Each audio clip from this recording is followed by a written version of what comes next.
Говорите за общността като процес. Кой беше първи момент или признак, в който усетих, че една общност наистина започва да се заражда в рамките на програмата, на това, което... Създаването на общност действително е процес, както ще се види във филма "Артисти за деца". Това определя мотивацията на хората, които започват да се събират около една кауза. Така че, кога за първи път се случи това, не знам, ние се събрахме 5-6 човека, артистите по на 20, аз тъкмо по на 30 и някакси обединени от каузата за работа с театър с деца, което в България в далечната 2002 никой не правеше или въобще не се беше случвало. И постепенно тази кауза започна да привлича хора и артисти от цял свят. Как бихте отговорили на директор или учител, който каже: нямаме време за изкуство, имаме си материал за преподаване?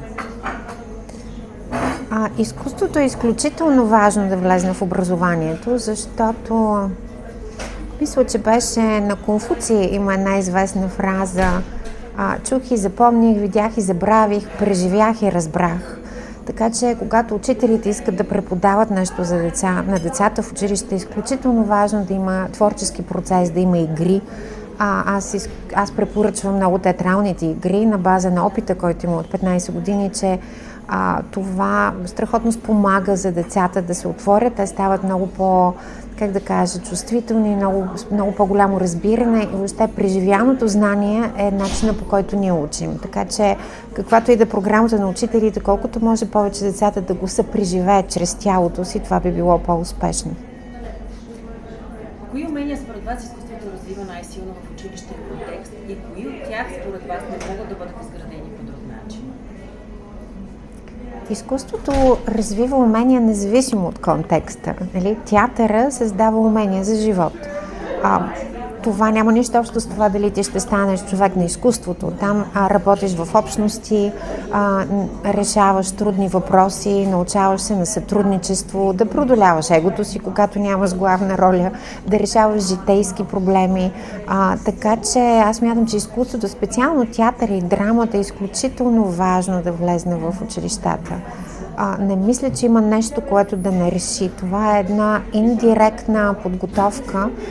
Иска приятелка, която работи в една много престижна гимназия в Хага и тя е координатора на таланти, казва, че в гимназията са открили, че театър е толкова важен, че в първите 3 месеца те се занимават чрез драма, за да изградят общността. После започва програмата в самото училище, като театър и драмата продължават да присъстват задължително на седмична база.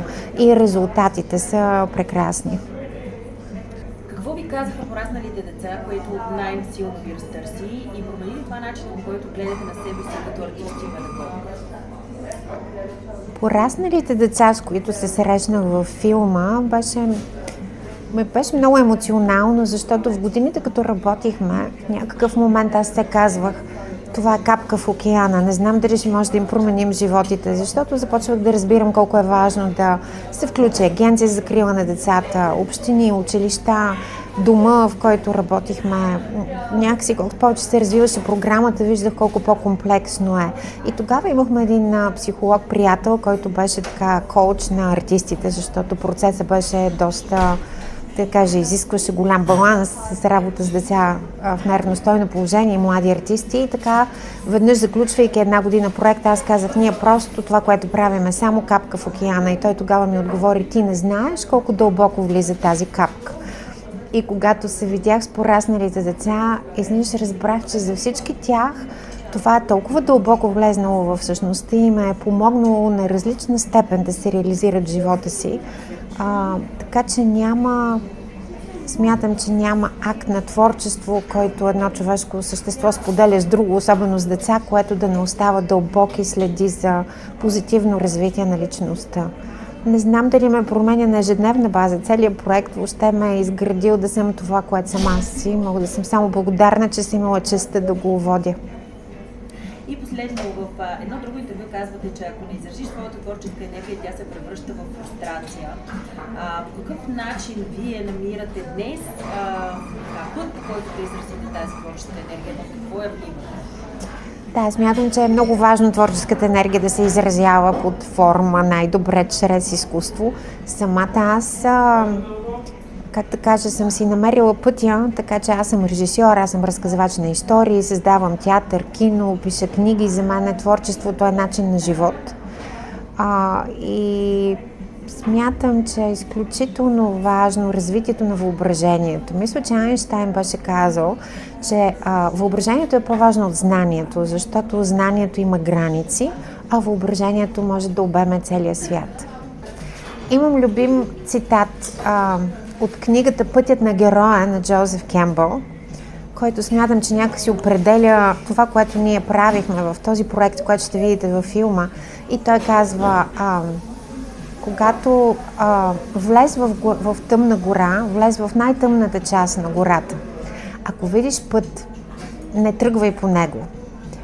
Тръгнеш ли по път на вече направен от друг човек, това не е твоя път и ти няма да можеш да реализираш собствения си потенциал.